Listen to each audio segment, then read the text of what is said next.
Hi, hello there. We're back, and we shall continue our very interesting and very controversial discussions about Philippine position in the UNCLOS and in the West Philippine Sea and South China Sea.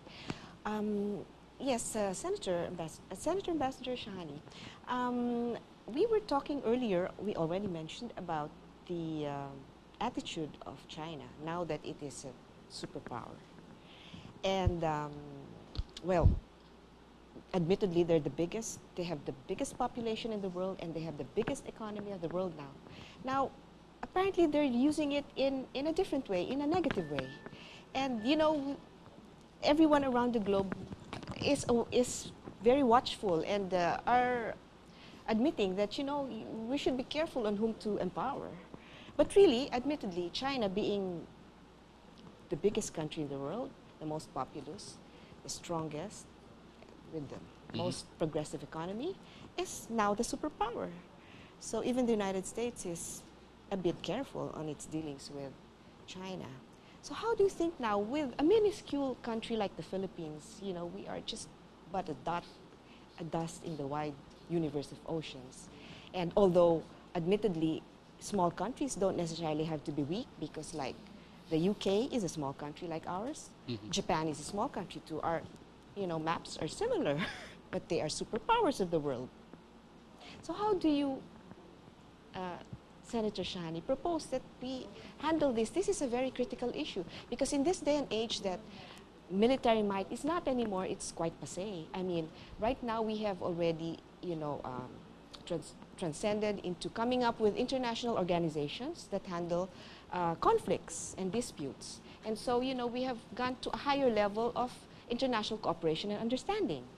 And so, admittedly, our gift is the English language and communications and, you know, the human resource.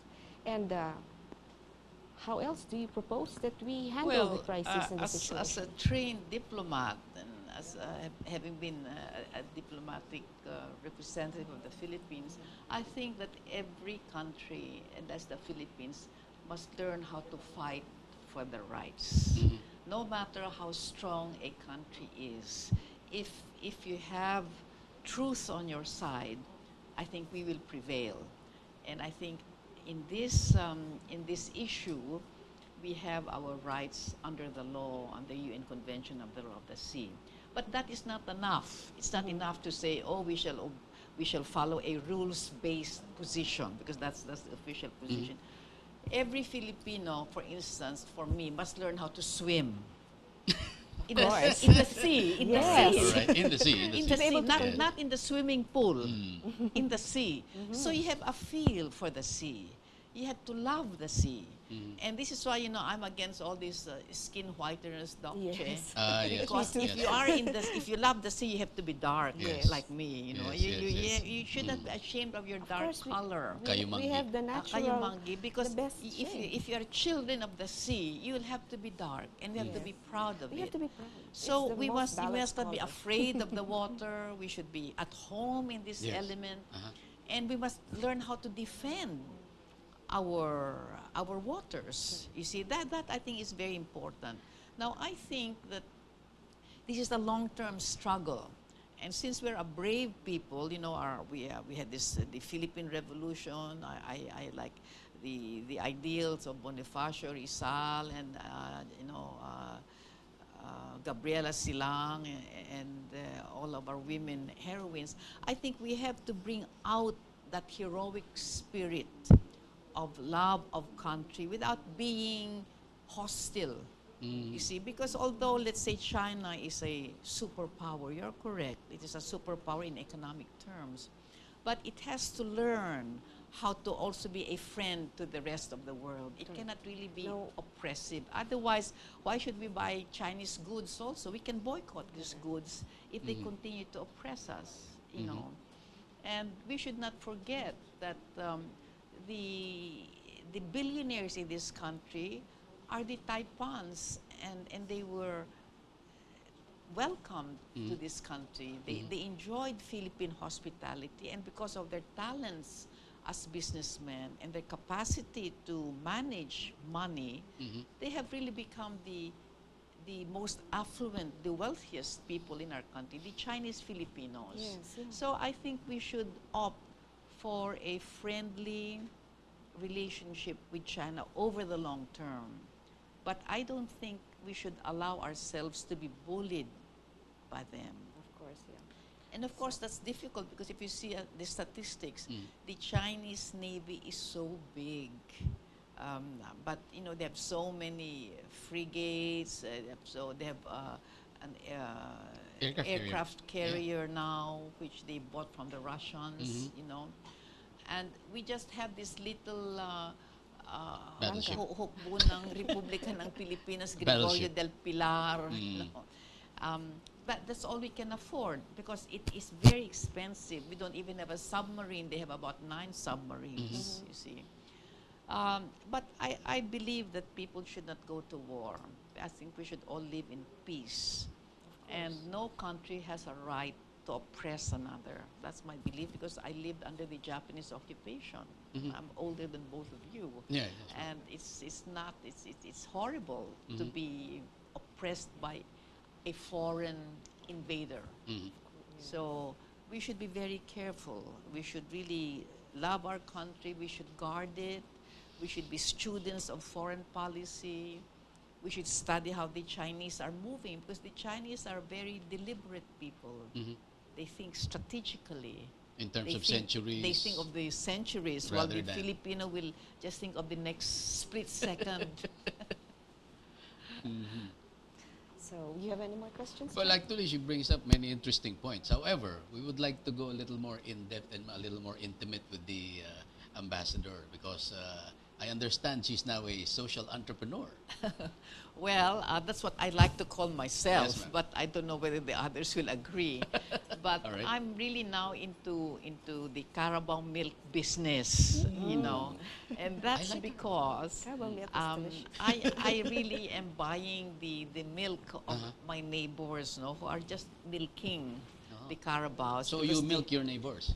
No, I For don't. the I Carabao. don't. Oh, the Carabao only. Okay. You don't milk the neighbors. Just the Carabaos. of No, the just neighbors. I buy their milk because Yes, nobody else okay. will buy the milk there. Then I have to process it. Uh-huh. Because you see, as you know, the Ilocanos don't drink milk. Mhm. It's the southern Tagalogs, the people from Batangas, Laguna, Yes, Cavite, who have Yes. the gatas Calabao culture. Yeah. But in our case, in the north, we don't. But anyway, we can always change habits, correct? So what I'm doing now is buying the milk, and naturally the farmer has daily income, and that's a Yeah. lot. Yeah. That means a lot in the countryside. And then I process it. So I'm glad you asked me in this show, Georgie, because maybe some of your listeners will buy my milk. And I call it Shahani's Gatas Calabao. Oh, That's very cute. But you better order first because my supply is limited, and my neighbors in Bel Air are already buying. And I said, oh, it's all gone. See, Yeah, so- because Carabao milk is creamier than regular milk that you can buy yeah, outside. it has a unique flavor, Yes. no? But of course, it is high in Yes. cholesterol, Dr. Yeah. Che. Yes, you I see. know. So, it makes very good pastillas de leche, Yes, very creamy. quesong puti, Yum, yum. yogurt. I'm hungry. Far more delicious Yeah. than from cow's milk. That is the advantage. Yes, yes. So even if let's say the Ilocanos won't drink milk, I hope that they will buy my quesong puti, my yogurt, and the pastillas. No, these are delicacies now. So anyway, thank you for the free advertisement. No problem, no problem.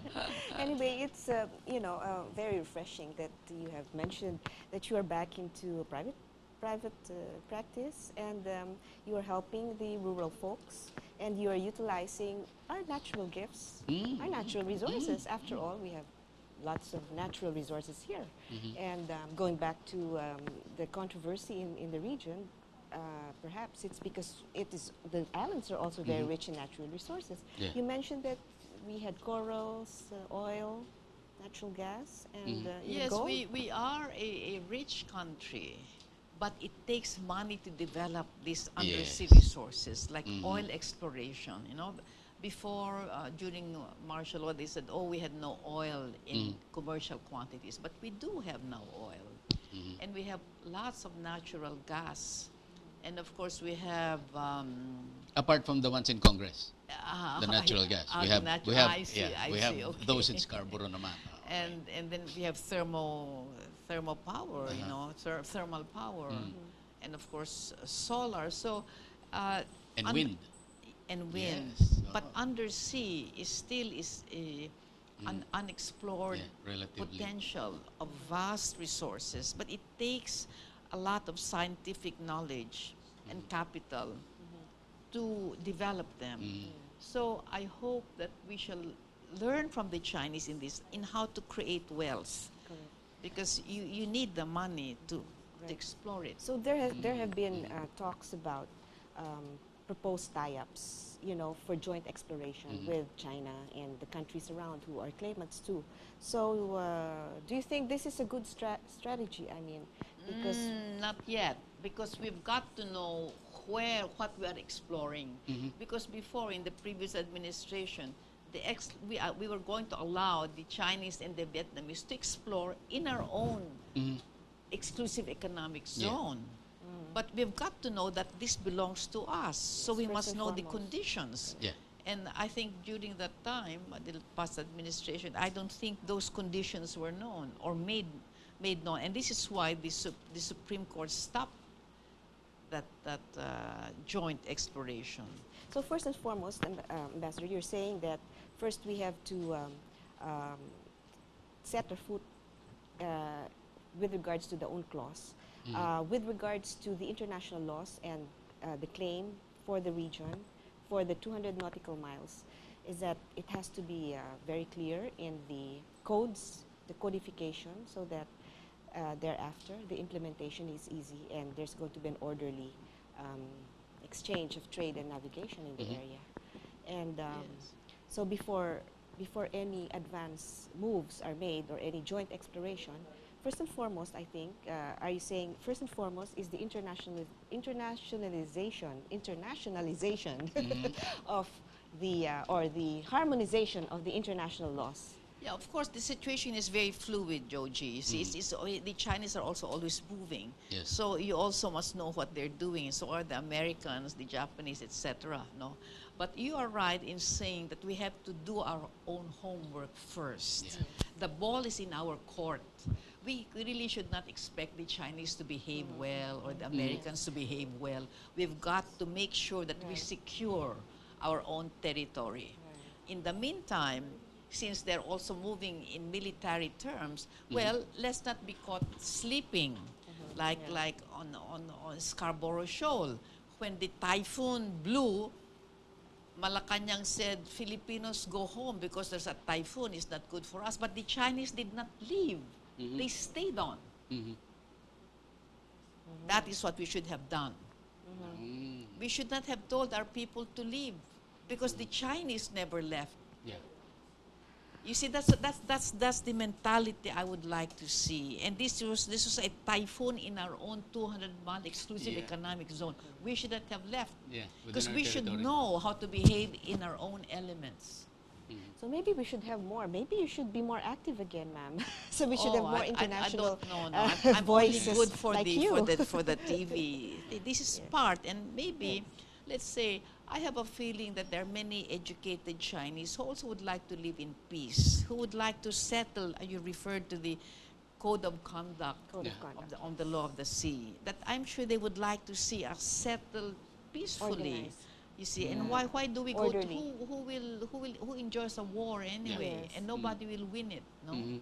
So I'm sure they are listening to your show and they will say, oh, yes, let us live in peace because it's better to do that. Excellent words. Okay, so we have had a very interesting, very excellent interview tonight. And like you said, that the ambassador said, that we have to, fix our own backyard first. And in the meantime, peace is a basic right of every nation. And so let's all pray for that. So before we end, we'd like to get some parting words from Senator Shahani. Would you like to Well, give a Yeah, telephone? invite them to the Kalabaw thank Milk. you, Georgie, for this opportunity. It's been a pleasure talking about the West Philippine Sea. I hope all of our listeners, all of us Filipinos really, will be interested in this very important issue because this is our country, the only country we have, as a matter of fact. So we have to defend what are our rights under United Nations Convention on the Law of the Sea. And may I wish the June Alma Show all the very best, and you. I hope that it will continue to progress as the years go on. So marami pong salamat sa inyong lahat. Thank you. See you next time, and we hope you enjoyed our show tonight. Happy weekend. See you. This is June Alma from the June Alma Show.